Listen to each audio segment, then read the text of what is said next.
धन्यवाद देते हुए प्रभु जी हम आपके पवित्र पावन चरणों में आते हैं। धन्यवाद देते हैं आज के इस दिन के इस वचन के द्वारा प्रभु आप हमसे बोलने जा रहे हैं। धन्यवाद देते हैं आपका जीवित वचन हमेशा जीवित रहता और प्रबल है खुदा, 7 बार ताया हुआ है, परफेक्ट है हमारे लिए प्रभु जी, जीवनदायक है प्रभु। आपका वचन सब कुछ है, हम आपके अधीन आते हैं ताकि आपके वचन को सुने और प्रभु आप हमसे बातें कीजिएगा। हर एक अंधकार, हर एक शत्रु की चालें नष्ट होने पाए। आपका संपूर्ण कब्जा और नियंत्रण मांगते हैं। हृदय की गहराई से धन्यवाद देते हुए प्रभु जी हम आपको महिमा देते हैं पिता कि आप हमसे बोलने जा रहे हैं, आप हमसे बातचीत करने जा रहे हैं। आपकी महिमा हो प्रभु यीशु मसीह जी के नाम में। आपके वचन के द्वारा प्रभु हम आशीषित हों, आप हमें आशीष दीजिएगा, हमें आजाद कीजिएगा। अंधकार हमारे जीवन से दूर हो, ज्योति हमारे अंदर चमके आपकी महिमा के लिए। प्रभु यीशु मसीह जी के नाम में दुआ को मांगते हैं। गड़बड़ी का आत्मा नष्ट हो, रुकावटें दूर हो जाएं। प्रभु यीशु मसीह जी के नाम में धन्यवाद देते हुए दुआ को मांगते हैं, गड़बड़ी को हटाते हुए प्रभु यीशु के नाम में, आमीन। Thank you Lord, thank you Lord, thank you Jesus. प्रभु जी का वचन कहता है, प्रभु के वचन सत्य है। वचन कहता है, परमेश्वर तेरे वचन सत्य हैं। और प्रभु का वचन कहता है, तूने अपने दास को यह भलाई का वचन दिया है। हालेलुया। प्रभु का वचन सत्य है और प्रभु का वचन हमारे लिए भलाई का ही है।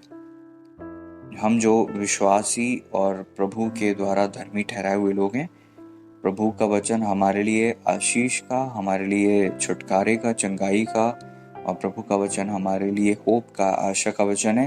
प्रभु का वचन हमें जीवन देने वाला वचन है, मोक्ष देने, उद्धार देने वाला वचन है, डिलीवरेंस वाला वचन है, कंप्लीट ट्रांसफॉर्मेशन वाला वचन है। तो प्रभु का वचन ही हमारे जीवन का आधार है। वचन से ही हम बनते हैं, वचन से ही हमारा नया जीवन जो है उसकी नई नींव रखी जाती है और वचन से ही हमारी आत्मिक देह बनती है। वचन ही हमारे जीवन में सब कुछ करता है, क्योंकि एक बात याद रखें, वचन सत्य है और सत्य का वचन जब हमें मिलता है तो उसे वचन से हमें बुद्धि, समझ और ज्ञान भी मिलता है। क्योंकि प्रभु का वचन कहता है कि सुनने वालों को बुद्धि, समझ और ज्ञान और विवेक प्राप्त करें ना, प्रवीणता को प्राप्त करें, नॉलेज को प्राप्त करें। लेकिन प्रभु का वचन कहता है इफिसियों उसका 4 अध्याय में, जब आप और मैं पढ़ते हैं इफिसियों की किताब और निकालें उसका 4 अध्याय। Thank you Lord. Book of Ephesians chapter 4 और 18वां पद। इफिसियों 4:18 यहाँ लिखा है, पढ़ें।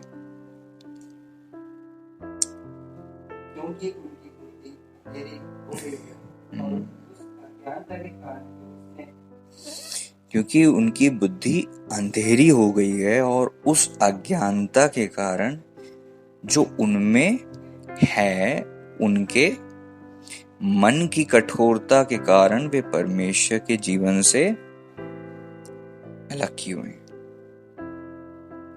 सबसे पहली चीज, क्योंकि उनकी बुद्धि अंधेरी हो गई है। दूसरी चीज, अज्ञानता अर्थात ज्ञान की कमी है। बुद्धि अंधेरी हो गई, ज्ञान की कमी है, और मन की कठोरता के कारण, अर्थात मन में समझ नहीं है, मन पत्थर सा है, कठोर है। समझदार और समझ रखने वाला व्यक्ति संवेदनशील होता है अपने चारों ओर की परिस्थितियों के द्वारा। वो सेंसिटिविटी को प्राप्त करता है प्रभु के वचन के द्वारा और सेंसिटिव होता है अपने चारों ओर की गतिविधियों के प्रति। लेकिन एक अंधकार में डूबा हुआ व्यक्ति मन की कठोरता के कारण परमेश्वर से अलग होता है, और अंधकार में डूबा हुआ व्यक्ति ढिठाई में रहता है और वो हार्डनेस में आ जाता है और वो सेंसिटिव नहीं होता। वचन कहता है दुष्ट को महापाप करना भी छोटी सी बात जान पड़ती है।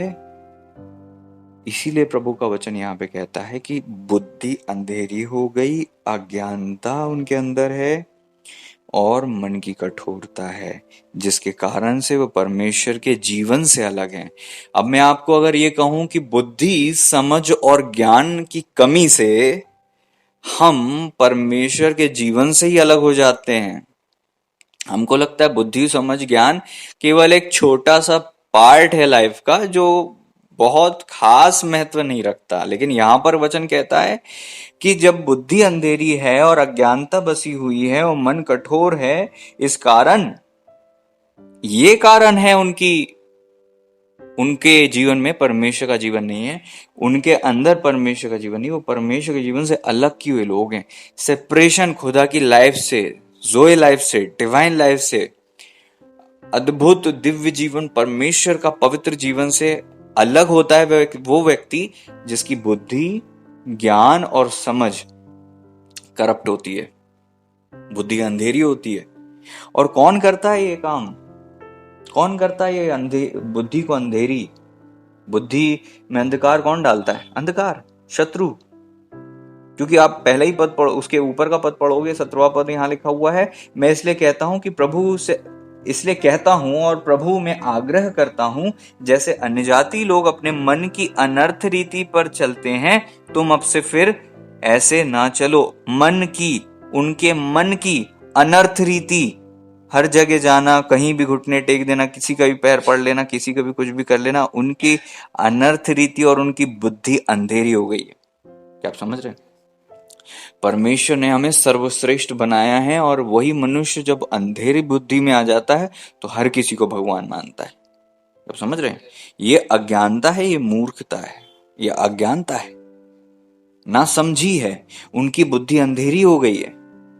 इसीलिए वो हर चीज को ईश्वर मान लेते हैं, हर चीज के पैर पड़ लेते हैं। लेकिन परमेश्वर ने हमें श्रेष्ठ बनाया है, उच्च बनाया है। हम हर चीज के आगे नहीं झुकते, हम परमेश्वर के बच्चे हैं। आप समझ रहे हैं? और ये घमंड का नहीं, ये सत्य हमें प्रकट हुआ है, क्योंकि हमारी बुद्धि अंधेरी नहीं है, हमारी बुद्धि ज्योतिर्मय है। क्या आप समझ रहे हैं? हम अज्ञानता में नहीं चलते, हम ज्ञान, परमेश्वर का दिव्य ज्ञान हमें मिला हुआ है। और प्रभु का वचन कहता है कि समझ प्राप्त करते जाओ, समझ की प्राप्ति का यत्न घटने ना पाए। मतलब परमेश्वर हमें ग्लोरी से ग्लोरी में जब हम ट्रांसफर होते हैं, ग्लोरी से ग्लोरी में ट्रेवल करते हैं, तो हमारी समझ, हमारी अनॉइंटिंग भी ग्रो करती है। और जितना हम ग्लोरी से ग्लोरी में जाते जाते हैं, उतना हमारे अंदर तेज, समझ, बुद्धि, ज्ञान के स्तर भी बढ़ते जाते हैं। क्योंकि वचन कहता है बुद्धि और ज्ञान के सोते परमेश्वर में पाए जाते हैं। क्या समझ रहे हैं? और जो स्वर्गीय बुद्धि है, ईश्वरीय बुद्धि है, वो मेल मिलाप की बुद्धि है, वो दिव्य बुद्धि है, उसमें होलीनेस है, उसमें शांति है, पवित्रता है, कठोरता नहीं है। कैसे जब इजरायली लोग अन्य जातियों में मिल जाते थे तो वो अपनी ही संतानों को बलि करते थे। अपनी ही संतानों को बलि कर देना, किस हद की मूर्खता, किस हद की ये मूर्खता होगी कि कोई अपनी ही औलाद को बलिदान करे। क्या आप समझ रहे हैं? और किसको? भूतों को, दुष्टात्माओं को। क्या आप समझ रहे हैं? बहुत गलत है। और परमेश्वर कभी किसी की जान नहीं लेते। परमेश्वर चाहते हैं कि हमारा हृदय पूरी तरह से परमेश्वर के प्रति समर्पित हो। क्या आप समझ रहे हैं इस बात को? वचन कहता है कि परमेश्वर तो क्या कहना चाहिए, होम बलि और मेल बलि से भी प्रसन्न नहीं होते। और क्या प्रभु को चाहते हैं? प्रभु कि मनुष्य परमेश्वर का ज्ञान रखें। समझ रहे हो आप इस बात को? आज्ञा के माने जाने से जब परमेश्वर प्रसन्न होते हैं, बलिदानों से परमेश्वर प्रसन्न नहीं होते। वचन कहता है कि अनाज्ञाकारिता बहुत घिनौनी चीज है। जब आप पढ़ते हैं शमूएल में, वहां पर लिखा हुआ है वो भूत सिद्धि के बराबर है। क्या आप समझ रहे इस बात को? तो जब परमेश्वर में आप और मैं आते हैं, हम प्रभु में आकर प्रभु हमारे अंदर ट्रांसफॉर्मेशन देते हैं। और आप विश्वास में इसलिए नहीं आते क्योंकि आप जस्ट विश्वास में आ गए, आपकी बुद्धि नहीं होती है, आपको समझ आती है। और वे लोग जो विश्वास में आते हैं, वो उनके मुंह से एक चीज कॉमनली आप सुनोगे कि हम कितने अंधकार में थे। वो खुद कहते हैं कि हम अंधकार में थे, हम जानते नहीं थे, हम पागलपन करते थे, हम मूर्खता करते थे। वो खुद अपने मुंह से ये कहने लगता है व्यक्ति, क्योंकि वो ज्योति में आ जाता है। हर विश्वासी की एक ही भाषा है कि हम पापी थे, हम गलती में थे, प्रभु ने हमें बचाया, अब हमने उद्धार पाया, सच्चा जीवन, सच्ची शांति, सत्य हमें मिला। हर एक विश्वासी, चाहे दुनिया का कोई भी कोना ले लो आप, हर व्यक्ति की एक ही टेस्टिमनी होती है।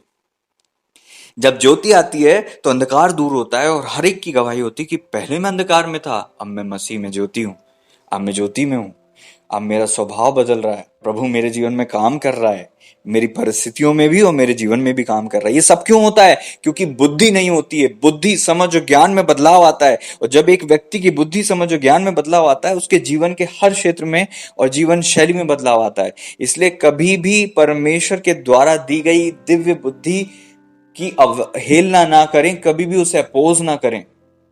कभी भी ये ना सोचें कि मैं तो परमेश्वर में बढ़ रहा हूं, मुझे किसी बुद्धि, समझ और ज्ञान की आवश्यकता नहीं है। बल्कि एक बात याद रखें, आप परमेश्वर में बढ़ ही इसलिए रहें क्योंकि प्रभु आपकी बुद्धि, समझ और ज्ञान के स्तर को बढ़ा रहे हैं।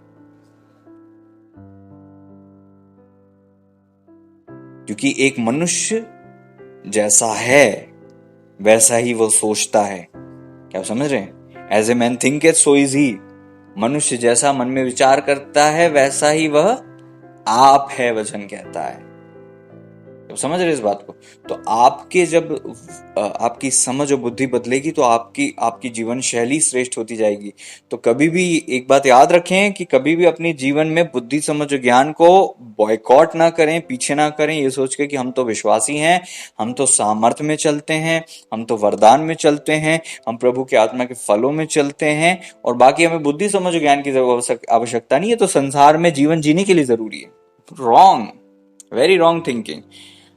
कई लोगों की ऐसी मेंटलिटी है कि हम आत्मिक हैं, आप समझ रहे हैं, और बुद्धि, समझ और ज्ञान संसार से रिलेटेड।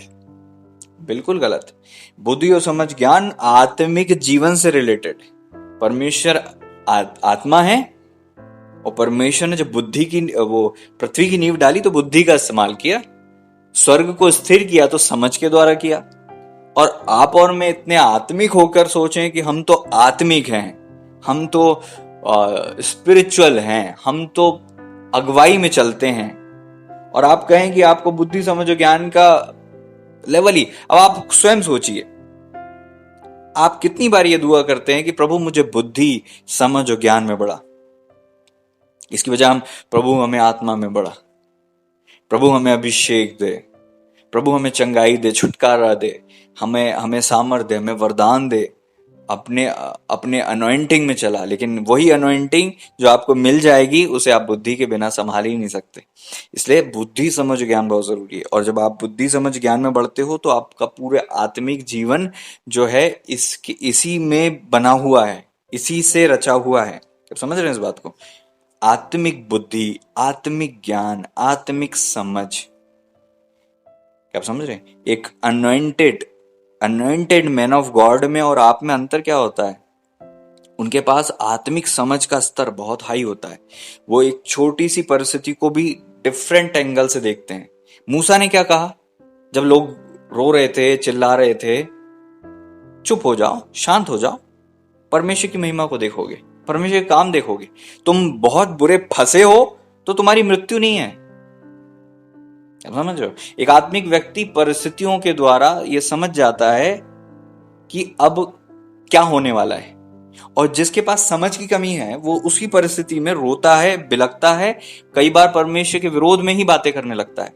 इसी ज्ञान और बुद्धि की कमी एक महान राजा के अंदर थी, वो कमी थी उनके अंदर, जिनका नाम योशिया था। उनके पास वो बुद्धि की कमी थी। उनको लग रहा था वो परमेश्वर की प्रजा के लिए काम कर कर, अब जो भी उनका, जब आप पढ़ेंगे तो आपको समझ में आएगा, उसे मैं डिटेल में नहीं जाना चाहता तो समय बहुत बढ़ जाएगा। लेकिन वचन कहता है कि वहां पर फिरौन नको कहता है कि परमेश्वर का सामना मत कर, परमेश्वर ने ही मुझे इजराइल पर वार करने के लिए, इजराइल को कैद में करने के लिए, बंधुआई में ले जाने के लिए, और क्या कहना चाहिए, हराने के लिए, उनके विरोध में लड़ने के लिए तैयार किया है। परमेश्वर ने ही मुझे तैयार किया है। और योशिया कहते अपना भेष बदल कर, क्या आप समझ रहे हैं इस बात को? वचन कहता है जब हम बुद्धि से चलते हैं, दाऊद राजा बुद्धि से चलते थे, वो बुद्धि से बचते थे। वो मृत्यु और उनके बीच में डग भर का फासला होता था, लेकिन बुद्धि से परमेश्वर ने उन्हें बचाया। अनॉइंटिंग थी लेकिन बुद्धि से चले। आप समझ रहे हैं इस बात को? और यही कारण था कि परमेश्वर ने अपने राजाओं को, अपने लोगों को बुद्धि से भरा। क्योंकि अगर हम खुदा से बुद्धि से प्रेम ना रखें तो हम बहुत सी चीजों में तकलीफ में पड़ जाएंगे। इसलिए याद रखें इस बात को। बड़ी सिंपल सी चीज है, समझना बिल्कुल आसान है कि आपको और मुझे परमेश्वर की बुद्धि को, परमेश्वर के द्वारा दी जाने वाली बुद्धि को अपने जीवन में अस्वीकार नहीं करना, उसे मांगना है। नहीं मांगना अस्वीकार करने के तुल्य है। नहीं मांगना मतलब हमें इंपॉर्टेंस नहीं है, हम वही चीज नहीं मांगते जो हमें लगता नहीं जरूरी है। और इसीलिए आत्मिक ज्ञान, आत्मिक समझ, आत्मिक बुद्धि बहुत अधिक आवश्यक है एक आत्मिक शख्स में और एक सामान्य व्यक्ति के अंदर। वो बुद्धि का ही अंतर है, क्योंकि वचन कहता है जिनकी बुद्धि अंधेरी है, अज्ञानता है, कठोर मन है, परमेश्वर के जीवन से अलग है। और जिनके अंदर, जिनकी बुद्धि ज्योतिर्मय है, जिनके अंदर ज्ञान है, जो परमेश्वर की समझ से परिपूर्ण है, परमेश्वर ने उन्हें वचन के द्वारा समझ दी है, परमेश्वर का जीवन उनमें बसता है। Praise the Lord. क्या आप समझ रहे हैं? कभी आपने सोचा कि बुद्धि, समझ और ज्ञान के कारण परमेश्वर का जीवन मिल भी सकता है और हम उससे दूर भी हो सकते हैं? कितनी बड़ी बात है। परमेश्वर के दिव्य जीवन में अगर हम प्रवेश करना चाहते हैं तो हमें हमारी बुद्धि का नया हो जाना जरूरी है, हमारे ज्ञान का बढ़ना जरूरी है, क्योंकि वचन कहता है ज्ञान के ना होने से प्रजा नाश होती है। हमारी समझ होना चाहिए, क्योंकि समझ स्थिरता लाती है। समझ से अगर स्वर्ग स्थिर होता है तो समझ से आपका जीवन किस लेवल पर जाएगा आप कल्पना कीजिए। जब समझ से स्वर्ग स्थिर है, वाओ, प्रेज द लॉर्ड। क्या समझ रहे हैं? तो आपके जीवन में अस्थिरता क्यों है? क्योंकि समझ की कमी है। एक व्यक्ति भटका हुआ क्यों होता है? वंडरिंग क्यों कर रहा होता है? इधर उधर भटक रहा होता है ना? भटका हुआ जीवन समझ की कमी वाला जीवन होता है। समझदार व्यक्ति ज्ञान को प्राप्त करता जाता है, स्तर बढ़ाता जाता है, वो नॉलेज में बढ़ता जाता है। समझदार व्यक्ति शांत होता है। जो जितना समझदार होगा वो उतना ही रिलैक्स और शांत होगा। क्या समझ रहे हैं बात? शांत होता है, वो स्थिर होता है, उसका जीवन वो कंटिन्यूसली, कंसिस्टेंसी में ग्रो कर रहा होता है, क्योंकि वो प्रभु के आशीष को प्राप्त करता है। और समझदार का मतलब ये नहीं होता वो व्यक्ति जो संसारिक रीति से समझदार है, जो है ना, जिसने मास्टर डिग्री और पीएचडी कर ली। क्या आप समझ रहे हैं इस बात को? जिन्हें वचन में समझदार कहा गया वो चरवाहे थे, है ना? तो आत्मिक बुद्धि एक अलग ही चीज है। एक बहुत सांसारिक रीति से पढ़ा लिखा व्यक्ति जरूरी नहीं कि आत्मिक रीति से बहुत अधिक संवेदनशील और समझदार हो। हमें परमेश्वर की बुद्धि को मांगने की जरूरत है, और परमेश्वर ही ज्ञान देते हैं। जब परमेश्वर किसी को उठाना चाहते हैं तो उसे कोई सत्य दे देते हैं, और उस सत्य को पकड़ कर वो ब्लेस्ड हो जाता है। जब किसी का चाल चलन खुदा को भाता है तो परमेश्वर उसे उसके शत्रुओं से भी मेल करा देते हैं। अर्थात जब आपको परमेश्वर उन्नति देना चाहते हैं, ब्रेक थ्रू देना चाहते हैं, तो कोई एक सत्य और ऐड कर देते हैं आपकी लाइफ में, और आप ब्लेस्ड हो जाते हो। फिर आप गवाही देते हो कि मैंने ऐसा किया इसलिए मैं ऐसा हो गया। कई बार आप अभिषिक्तों को बोलते हुए सुनोगे, या कुछ आत्मिक लोगों को, कि आत्मिक जीवन बड़ा आसान है। कई बार लोग कहेंगे कि मेरी लाइफ में मैं ब्लेसिंग ही ब्लेसिंग देखता हूं। बस मैंने चंगाई को देखा, मेरे छुटकारे को देखा, और मैं ग्लोरी से ग्लोरी में ही बढ़ रहा हूं। ऐसा क्या है उनके पास? उन लोगों ने खुदा के चरणों में बैठकर अपनी ऐसी समझ को प्राप्त किया, ऐसी बुद्धि को प्राप्त किया, जिससे परमेश्वर ने उन्हें एक ऐसा दिव्य दृष्टिकोण दे दिया जिसमें चल के वो हमेशा ग्लोरी और विक्ट्री में चलते हैं। ऐसा क्या था सुलेमान राजा के पास जिससे कि कोई राजा ने उनके जीवन भर लड़ाई ही नहीं की? ऐसा क्या था? सोच कर देखो, ये कोई सामान्य बात नहीं होगी। राजा लोग युद्ध और लड़ाइयों के द्वारा ही जाने जाते थे, और उनका राज्य युद्ध के द्वारा बढ़ता था। लेकिन सुलेमान का राज्य युद्ध के द्वारा नहीं बढ़ा। सुलेमान ने हर राजा की बेस्ट चीज को प्राप्त किया। जब राजा किसी के यहां कि कोई अच्छी चीज को प्राप्त करना चाहते थे तो युद्ध करते थे, खून खराबा होता था, लड़ाइयां होती थी और बड़ा परिश्रम होता था, और उसके बाद वो प्राप्त करते थे, और वो भी ज्यादा समय तक संभाल नहीं पाते थे। लेकिन सुलेमान राजा ने ग्लोरी से ग्लोरी को देखा। शीबा की रानी अपनी बेस्ट ऑफ द बेस्ट चीज को लेके आई, दूसरे राजा बेस्ट ऑफ द बेस्ट चीज को ले, हिंदुस्तान से भी मोर पंख है ना, और क्या क्या क्या क्या चीजें गई, हाथी दांत है ना, चंदन की लकड़ियां जाती थी, अलग अलग देशों से जाता था सब। कोई देश से उत्तम सोना जहां होता था, राजा अपनी बेस्ट चीज लाते थे, क्योंकि उन्होंने सुना था सुलेमान राजा बहुत आशीषित है, और जब उनसे भेंट करने जाना है तो अपनी बेस्ट चीजों को लेकर जाना है। लेकिन जब वो जाते थे अपनी बेस्ट चीजों को, सुलेमान जब उन्हें रिटर्न करते थे तो इनकी गिफ्ट सुलेमान की गिफ्ट से हल्की होती थी। क्या आप समझ रहे हैं? चांदी का मोल पत्थरों का सा था। क्या आपको लगता है ये कोई छोटी चीज है? किसी देश की इकोनॉमी इतनी ज्यादा हो जाए कि पत्थरों और चांदी में कोई अंतर ना रहे? पत्थर कहां होते हैं? पड़े रहते हैं। चांदी अर्थात है ना, ऐसे तुल्य हो गई थी।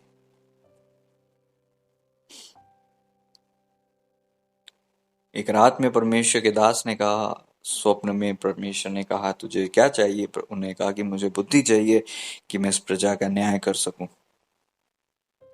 और जब उन्हें वो परमेश्वर ने बुद्धि समझ ज्ञान दिया, अद्भुत रीति से परमेश्वर ने उन्हें ब्लेस किया। परमेश्वर ने इस बात को दिखाकर हमें बताया कि बुद्धि श्रेष्ठ है। क्या आप समझ रहे हो? जितनी वस्तुओं की तू लालसा करता है ना, उनमें से कोई भी उसके तुल्य नहीं ठहरेगी।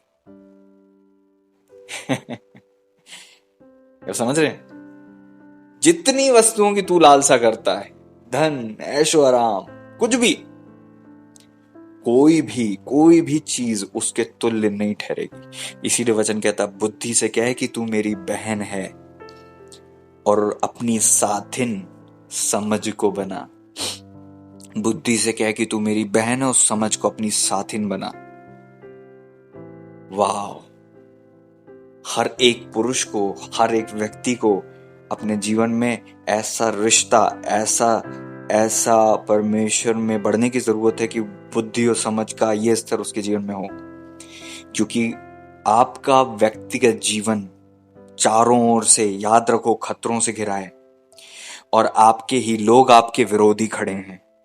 और किस मोड़ पर जो आज आपके मित्र हैं, कल आपके विरोधी बन जाए, आप नहीं कह सकते। लेकिन अगर कोई आपका सच्चा सहयोगी है, वो आपकी वाइफ है, वो आपके मित्र हैं, वो आपके घर वाले हैं। आपको क्या लगता है? क्योंकि अगर आपने समझ को प्राप्त नहीं किया तो वो आपकी जीवन साथी के साथ भी आप अच्छे से जीवन निर्वाह नहीं कर सकते। आप समझ रहे हैं इस बात को? आपका एक कुंवारी अवस्था एक बहुत अच्छी और सुंदर अवस्था होती है। उसका कारण यही है कि ये वो दौर होता है जब आपकी नींवें डल रही होती हैं, आपकी फाउंडेशन गहरी हो रही होती है, और झट दौड़कर कोई अपनी नींव के तैयार किए बगैर रिश्ते में, संबंधों में और विवाह में अगर प्रवेश करता है, अगर खुदा की योजना है तो बेहतर है। लेकिन एक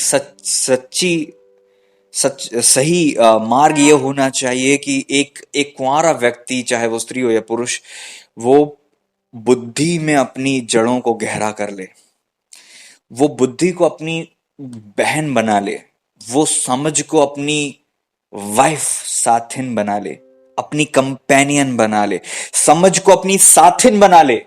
प्रेज द लॉर्ड। वो बलवंत व्यक्ति होगा।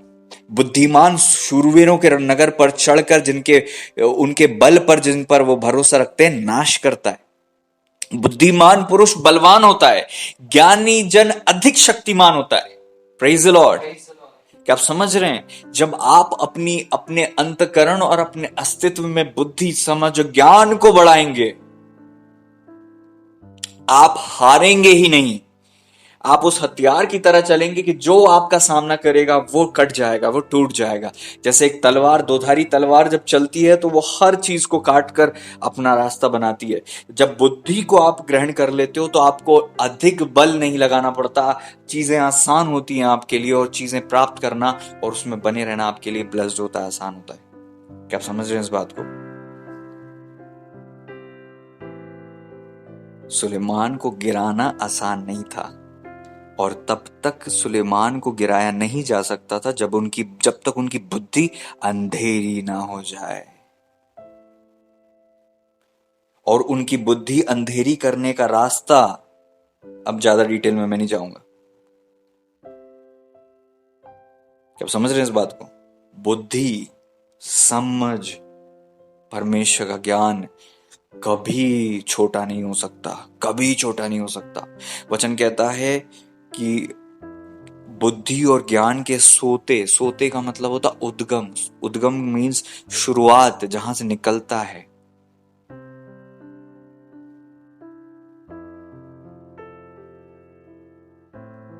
वचन कहता है सृष्टि की उत्पत्ति के पहले ही मैं परमेश्वर के साथ थी। मैं परमेश्वर की प्रसन्नता थी। मेरा सुख मनुष्यों की संगति से होता था। क्या आप समझ रहे हैं? हालेलुया। जब आप विद्वानों के तर्क वितर्क को समझेंगे तो आपको समझ में आएगा। जब आप अय्यूब की किताब पढ़ते हैं, वहां पर केवल तर्क है, तर्क वितर्क है। केवल तो नहीं, लेकिन तर्क वितर्क है। हर व्यक्ति अपने स्तर पर बात कर रहा था, लेकिन बाद में एक जवान लड़का आकर कहता है कि बूढ़ों में ही समझ नहीं है। ज्ञान के प्राप्त करने वाले ग्रेट मैन नहीं होते। वचन में लिखा है ग्रेट मैन में ही बुद्धि हो, ऐसा जरूरी नहीं है। इसका क्या मतलब है? वो एक जवान लड़का अद्भुत रीति से अपना तर्क रखता है, अपनी बात रखता है। वो उम्मीद कर रहा था कि ये जो लोग अपनी समझ से ऐसी बात कहेंगे जो संतुष्टि देगी, लेकिन वो सेटिस्फाइड नहीं था। जितनी आपकी समझ का स्तर बढ़ता है, आपको अपने स्तर से नीचे का कोई ज्ञान संतुष्टि नहीं देता। आपको आपके ऊपर आपके स्तर से ऊंचा ज्ञान आपको सेटिस्फेक्शन देता है, और आपकी तमन्ना और आपकी इच्छा और अधिक दिव्य ज्ञान को प्राप्त करने की ओर लगी रहती है। कई आज भी कलीसियाएं और उस प्रकार के आत्मिक झुंड हैं जो अलग अलग रीति से चलते हैं, और कुछ ऐसे भी सेवक और ऐसी भी मिनिस्ट्रीज हैं जो बहुत अधिक बुद्धि की श्रेष्ठता में चलते हैं, जिनकी मिनिस्ट्री की मुख्य आधार में बुद्धि है। परमेश्वर है, लेकिन परमेश्वर ने उन्हें बुद्धि से परिपूर्ण किया है, उस झुंड को, उन सोतों को। ऐसा ही एक झुंड बाइबल में भी मिलता है जो अय्यूब का है। क्या आप समझ रहे हैं? जिन्हें समझ पाना हमारे लिए कठिन है, जो बातें हमारे बहुत ऊपर से निकल जाती हैं, उसके लिए बहुत अधिक प्रभु में मजबूत होना जरूरी है, और हर स्तर के आत्मिक जीवन के लिए, हर लेवल के आत्मिक जीवन के लिए उसमें वचन है। बहुत अद्भुत वचन है। जो जो एडवेंचर खुदा के वचन में है वो किसी चीज में नहीं है। अगर आप एक खोज करने वाले एक व्यक्ति की तरह परमेश्वर का वचन खोलकर बैठते हो तो आपको पता नहीं चलता कब सुबह और कब शाम होती है। जब आप कुछ ढूंढने के लिए निकलते हो, वचन कहता है गुप्त धन के समान उसकी खोज में लगा रहे तो तू परमेश्वर के ज्ञान को पाएगा। परमेश्वर का ज्ञान तुझे प्राप्त होगा, क्योंकि बुद्धि समझ खुदा ही देते हैं। हम लोग बाइबल पढ़ते हैं बाइबल पढ़ने के लिए, हम बाइबल इसलिए नहीं खोलते कि हम प्यासे हैं, प्यासी हिरनी की तरह कुछ हमें चाहिए जिससे हम तृप्त हो जाएं। अच्छा है बाइबल पढ़ना, लेकिन हम पूरा अध्याय पढ़ लेते हैं और कोई एक भी वचन याद नहीं रख पाते। इससे बेहतर ये होता कि हम उस एक वचन को जो परमेश्वर का रेमा वर्ड है प्राप्त करें और उसमें डूब जाएं, गोते लगाएं। और कई बार वो वचन एक महीने, 6 महीने तक हमारे मन में वही वचन एक पद चलता रहता है और हम उसी के चारों तरफ घूमते रहते हैं, डीप जाते रहते हैं। गुप्त धन के समान प्रभु की खोज करो, प्रभु के वचन की खोज करो।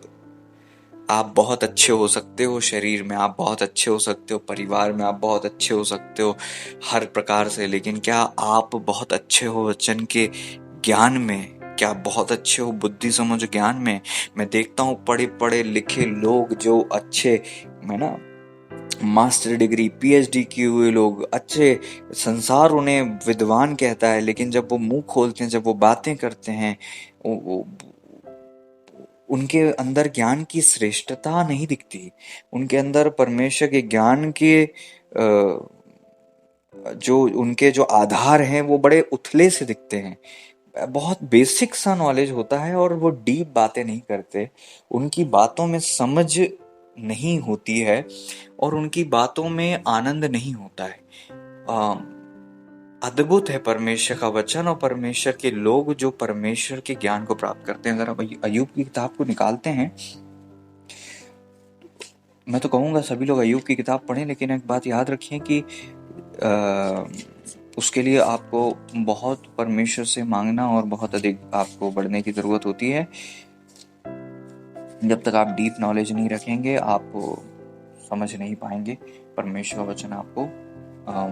जब तक आप भूखे नहीं होंगे तब तक आप तृप्त नहीं होंगे, क्योंकि वचन कहता है धन्य वे जो धर्म के धार्मिकता के भूखे प्यासे हैं, वे तृप्त किए जाएंगे। और एक बात और याद रखें, हमेशा आप उतने ही तृप्त होते हो जितने आप भूखे होते हो।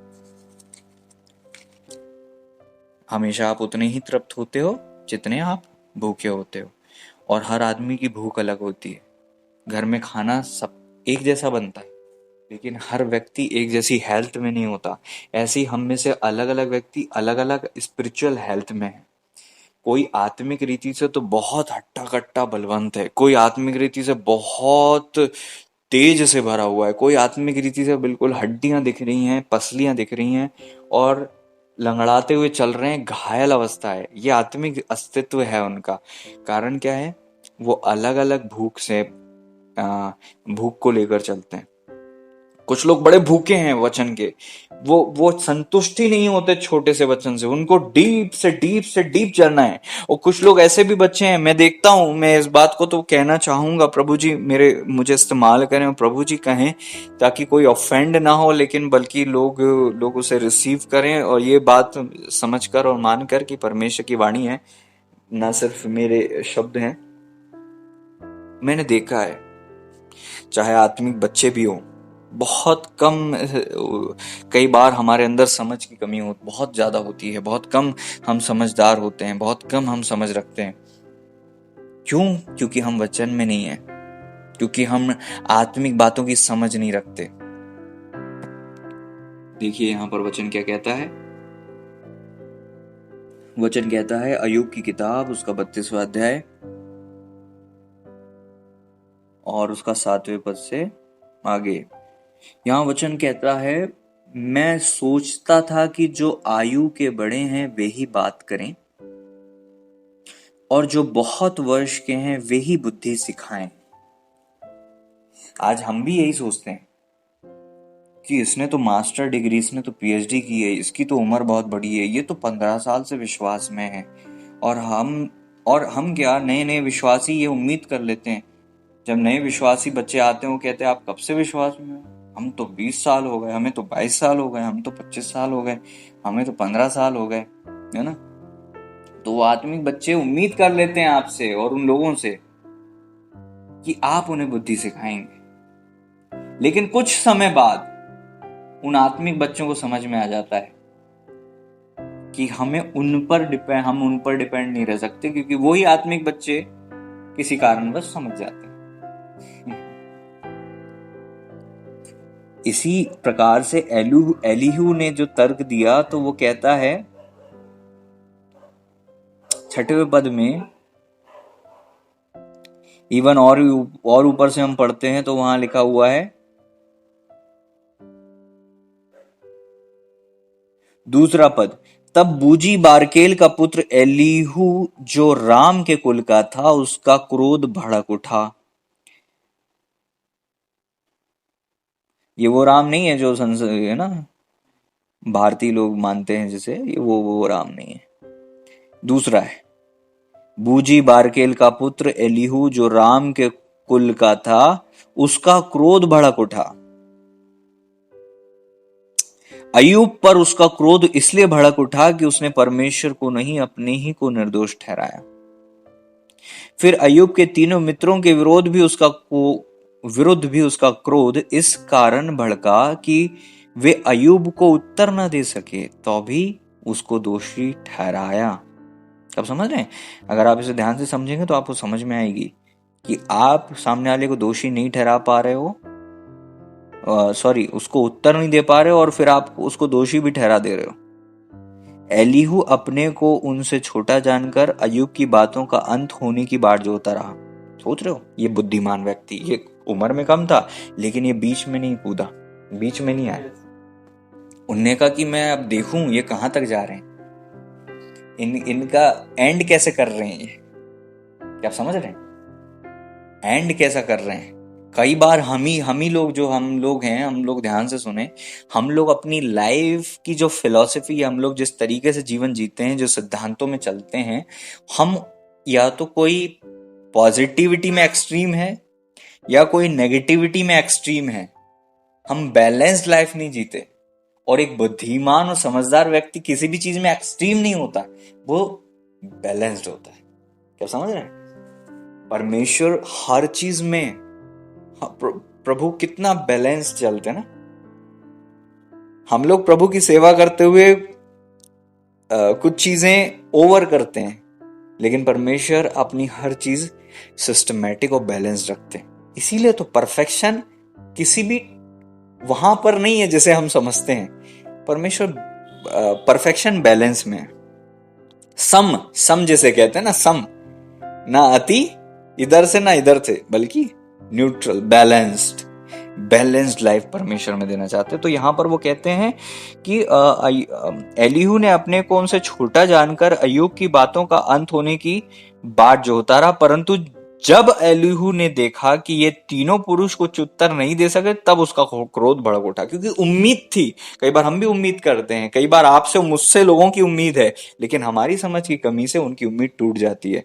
और वो देखो, एक बात याद रखो, आप पर दूसरे तब निर्भर होंगे जब आपके अंदर वो हो जिसके द्वारा वो ब्लेस हो सके। आप पर दूसरे तब डिपेंड होंगे जब आपके अंदर वो हो जिसके द्वारा वो आशीषित हो सकते हैं, ब्लेस हो सकते हैं, और जिसके द्वारा वो अपने आत्मिक जीवन में ऊपर चढ़ सकते हैं। क्या समझ रहे हैं? ऊंचाई देखने के लिए पहाड़ों का सहारा लिया जाता है। समझ रहे हैं? अब आपकी ऊंचाई तो उतनी हो कि लोग आप पर चढ़ने की कोशिश करें और तमन्ना रखें। एक आत्मिक शख्स उस पहाड़ की तरह होता है। समझ रहे? एक आत्मिक व्यक्ति उस तरह से होता है। और पर हमारा सबसे मुख्य पहाड़ जो है हमारे प्रभु हैं, चट्टान जो है वो प्रभु हैं। क्या समझ रहे हैं?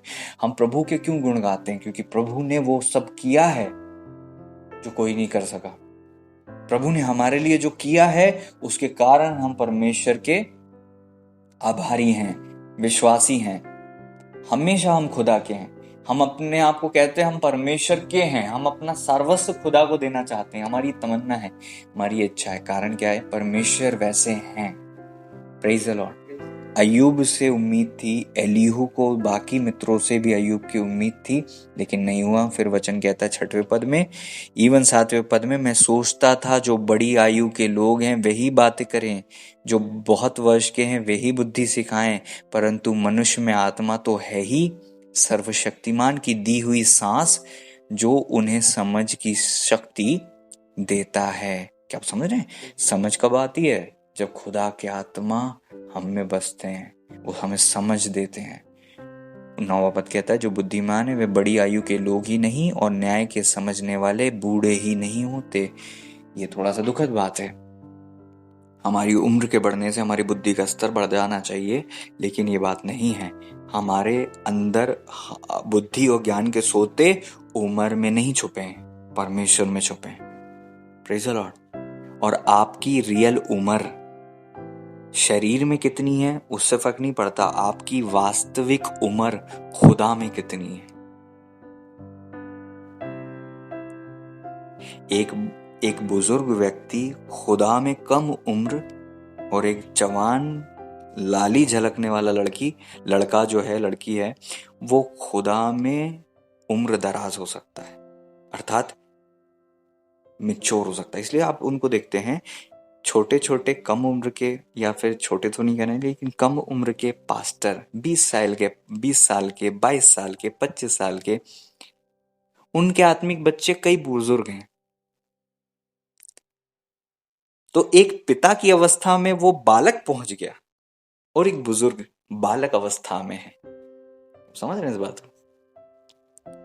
तो आप खुदा की उपस्थिति में कितने लंबे टाइम तक रहे हैं, इसमें आपकी बुजुर्गी दिखाई देती है, अर्थात आप उतने ही मैच्योर होते हैं खुदा में। दाऊद के शरीर को क्यों बताया गया, पिन पॉइंट किया गया? क्योंकि उनका शरीर बच्चा था और वहां पर उनके भाई बड़े हट्टे कट्टे थे और दाऊद आत्मा में बलवंत थे।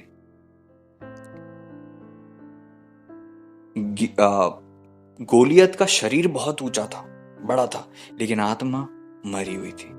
दाऊद का शरीर बिल्कुल छोटा था, लेकिन आत्मा बलवंत थी और उन्होंने अपने आत्मिक अस्तित्व से बात की। गोलियत ने अपने शारीरिक अस्तित्व से बात की। क्या समझ रहे हैं?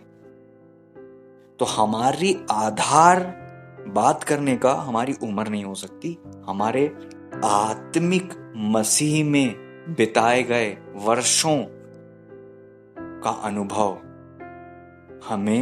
हमें उसका इस्तेमाल करना चाहिए। जैसे अगर कोई आत्मिक बच्चे हैं तो वो क्यों उस आत्मिक स्पिरिचुअल फादर के अधीन होते? क्योंकि वो आत्मा में बुजुर्ग है, आत्मा में वो प्रौढ़ है ना, आत्मा में वो फादरहुड में प्रवेश कर गए हैं, आत्मा में वो उन बच्चों की केयर, देखभाल मसीह में बढ़ाने के लिए परमेश्वर के द्वारा चुन लिए गए, चिन्हित हैं। अच्छा, मैं ये नहीं कहूंगा कि आप बहुत ही डिपेंड रहें, लेकिन मैं तो कहता हूं कि परमेश्वर पर, खुदा के वचन पर आप डिपेंड रहें और खुदा की प्रेजेंस में बैठे रहें। तो समझ रहे हैं इस बात को? जब आप खुदा की प्रेजेंस में बैठेंगे और वहां से आप बुजुर्गियत को प्राप्त करेंगे, मतलब आप मेच्योरिटी को प्राप्त करेंगे, है ना। खुदा के चरणों में बैठे रहने के द्वारा आप जब बुजुर्गियत को प्राप्त करेंगे, तब दूसरे लोग भी आपके अधीन कर दिए जाएंगे। समझ रहे हैं इस बात को? आपके लोग अधीन तब होते हैं जब आप बुजुर्गियत में आते हैं, खुदा की उपस्थिति में आप वो बुद्धि समझ और ज्ञान को प्राप्त करते हैं और आप उस मैच्योरिटी में आते हैं जो खुदा की ओर से है। और वो मैच्योरिटी दूसरे नहीं कहेंगे कि आप मैच्योर हो, आपकी जवाबदारियों के स्तर से दिखाई देगा कि आप कौन हो। समझ रहे हैं? एक व्यक्ति जब बाजार में जा रहा है तो आप नहीं कह सकते कि वो पिता है कि नहीं, लेकिन दूसरा व्यक्ति 2 बच्चों को अपने हाथ में लेकर जा रहा है तो दिखाई देता है कि वो पिता है। क्या समझ रहे? आपकी जवाबदारियां बताती हैं कि आप कौन हो। आप नहीं कहते मुझे आत्मिक पिता हो, मुझे आत्मिक स्पिरिचुअल लीडर हो, मैं पास्टर। नहीं नहीं नहीं नहीं नहीं नहीं, लोग आपके जीवन को देखकर, आपको देखकर कह पाते हैं कि आप ये। लोगों ने कहा कि शमूएल भविष्यवक्ता है। समझ रहे? शमूएल भविष्यवाणी करते थे ना, लेकिन लोगों ने अनुभव किया कि ये एक परमेश्वर के द्वारा चुने हुए नबी हैं, भविष्यवक्ता हैं। ठीक है ना? और उनका काम जो था उससे उनको न्यायी ठहराया गया। हम पढ़ते हैं न्यायियों की किताब में तो नाम नहीं है, लेकिन उनको आखिरी न्यायी क्यों कहा गया? क्योंकि परमेश्वर की उस तरीके से वो इस्तेमाल हुए। किसी को नाजिर क्यों कहा गया? क्योंकि उनकी लाइफ में नाजिर होने के पूरे गुण दिखते थे। एक बुद्धिमान व्यक्ति दिखाई देता है, वो प्रोक्लेम नहीं करता रहता मैं बुद्धिमान हूं। आपके चलने का तरीका, अर्थात आपका आत्मिक जीवन जीने का तरीका बताएगा कि आप कौन हो। जब समझ रहे हैं? एक योद्धा बोलता नहीं है और उसके माथे पर नहीं लिखा होता मैं योद्धा हूं, उसकी भाषा शैली दिखाई देती है। दाऊद के विषय में कहा गया कि वो तो योद्धा है, तू उससे ऐसे ही लड़ने के लिए नहीं जा सकता। योद्धा का हृदय अलग होता है, वो सिंह की तरह होता है। क्या समझ रहे हैं इस बात को? सिंह की तरह होता है, बोल्डनेस होती है उसमें एक पावरफुल एक वो अस्तित्व होता है, किसी कमजोरी से वो डरता नहीं है। तो समझ रहे? तो ये अलग अलग एक जीवन का जो स्तर है हमारा, अलग अलग प्रकार से हम जीवन में चलते हैं, वो हमारी जीवन शैली ही बता देती है हम कौन है। आपको परख में बढ़ना है तो इस प्रकार की भी एक परख होती है। परख का मतलब यही नहीं होता है कि हम बस एक आत्मिक रीति से परखें। परख के अलग अलग आयाम होते हैं, है ना? आप किसी के आत्मिक स्तर को परखते हो और आप किसी के बुद्धि के स्तर को भी परखते हो। और जब आप जिस तरीके से कोई अपने आप को कैरी करता है, उससे आप समझते हो कि ये व्यक्ति वास्तव में कौन है, इनके बुद्धि का स्तर कैसा है। और लोग सुलेमान को परखने के लिए आते थे, और जैसा उनने सुना था और जैसा उनने समझा उससे भी बहुत ऊपर थे वो। और लोग कायल होकर सिखाने के लिए आते होंगे कि चलो हम भी अब कुछ अपना ज्ञान दें।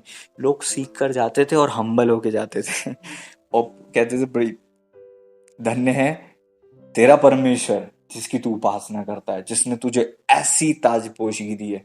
Praise the Lord. परमेश्वर की महिमा हो। प्रभु हमें भी चाहते हैं कि हम ऐसी ताजपोशी में आए, ऐसी ग्लोरी में आए, और बुद्धि समझ और ज्ञान के बहुत ऊंचे श्रेष्ठ स्तर में भी आए। Praise the Lord.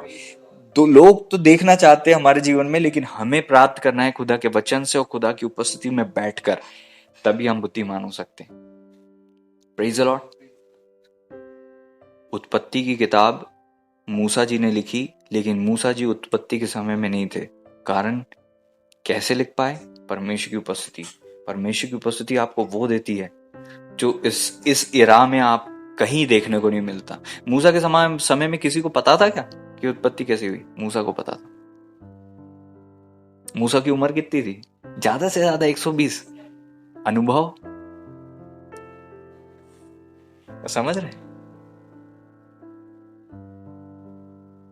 प्रभु की उपस्थिति में अनंत काल है, और वहां आपकी उम्र और जब आप उस अनंत काल में जीकर आते हो तो आप बहुत उम्र दराज हो जाते हो। Praise the Lord. आइए हम प्रभु की उपस्थिति में और गहराई से जाएं और खुदा से कहें, प्रभु हम आपके साथ जीवन जीना चाहते हैं।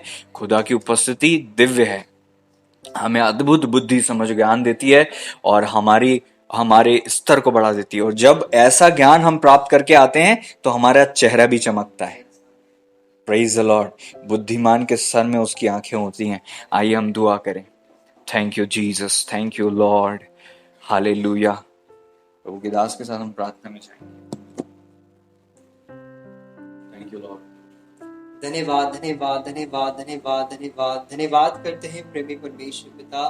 प्रभु आज के इस पवित्र दिन के लिए हम धन्यवादी हैं खुदा। इस वचन की मनादी के लिए प्रभु हम आपका बहुत धन्यवाद करते हैं खुदा, कि आपने प्रभु अपनी बातों को प्रभु जी हमारे मध्य में रखा पिता परमेश्वर, और प्रभु जी हमें बताया और हमें सिखाया कि खुदा परमेश्वर कि मेरे प्रभु जी खुदा जिस प्रकार आपने बुद्धि से प्रभु जी इस जगत की नींव को रखा, मेरे उस स्वर्ग को समझ से स्थिर किया मेरे खुदावन परमेश्वर प्रभु जी।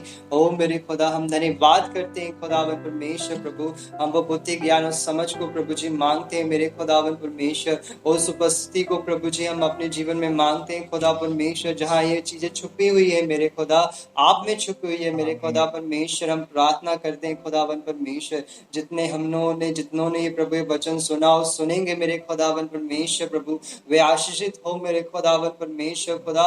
और इन बातों को मेरे प्रभु हम अपनी आंखों की ओर करते थे मेरे खुदावन परमेश्वर प्रभु जी खुदा। ओ प्रभु जी मेरे पिता परमेश्वर, मगर खुदा ये बातें महत्वपूर्ण बातें हैं मेरे प्रभु जी खुदा, जो आप आज आपने प्रभु जाहिर की खुदावन परमेश्वर। हम इस बात के लिए खुदा आपका बहुत धन्यवादी है मेरे खुदा, हम धन्यवादी है मेरे प्रभु जी, हम धन्यवादी है खुदावन परमेश्वर आपका मेरे प्रभु जी खुदा।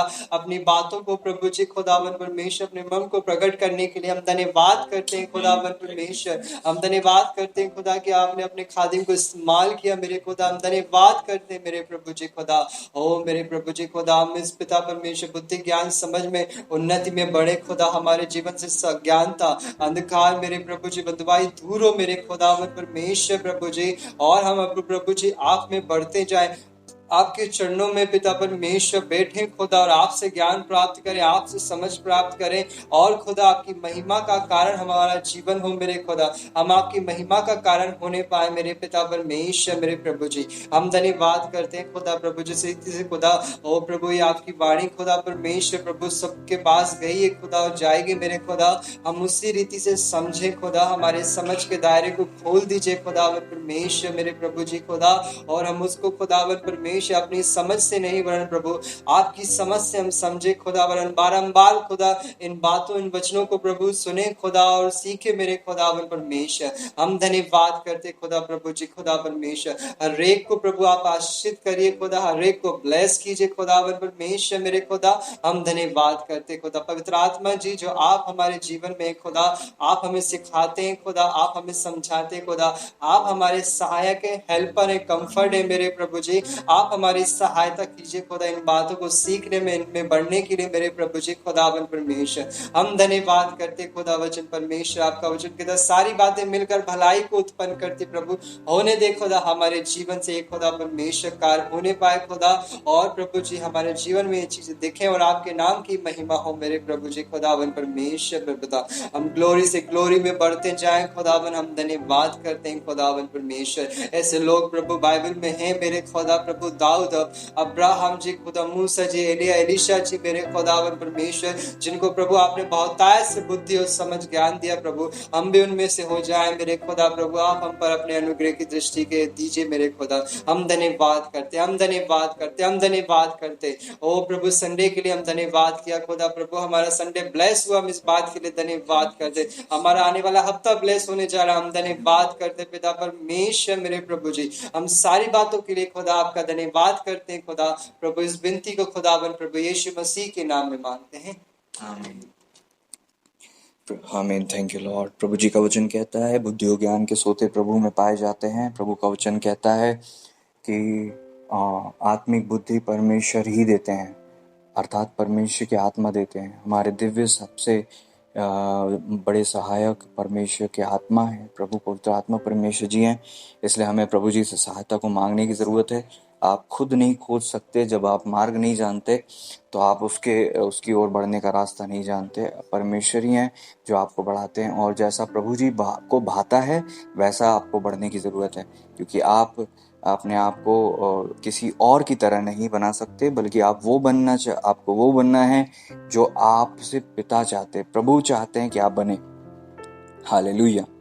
और प्रभु ने आपको जिस जगह रोपा है वहीं से आपको उन्नति परमेश्वर देते हैं, और वहीं से आप ग्रो करते हो, और वहीं से वो आप उठते हो, और अपनी पोजीशन और अपनी प्लेस और अपने रास्ते को हर व्यक्ति को पकड़ लेने की ज़रूरत और उसे प्राप्त करने की ज़रूरत होती है, अपनी बुद्धि से नहीं, परमेश्वर की सहायता से। प्रभु हम सबको आशीष दें। God bless you. अब हमारे परमेश्वर पिताजी का पवित्र प्रेम, पुत्र प्रभु यीशु मसीह जी का पवित्र अनुग्रह, और प्रभु पवित्र आत्मा परमेश्वर जी की गहरी संगति, पवित्र सहभागिता हम सभी विश्वासी गणों के साथ प्रभु जी के दूसरे आगमन तक गुणगान होती रहे।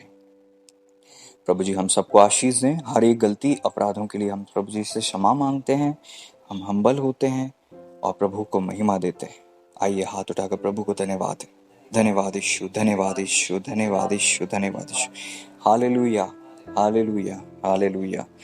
पवित्र, अति पवित्र, पवित्र, अति पवित्र है सेनाओं का प्रभु, है सेनाओं का प्रभु।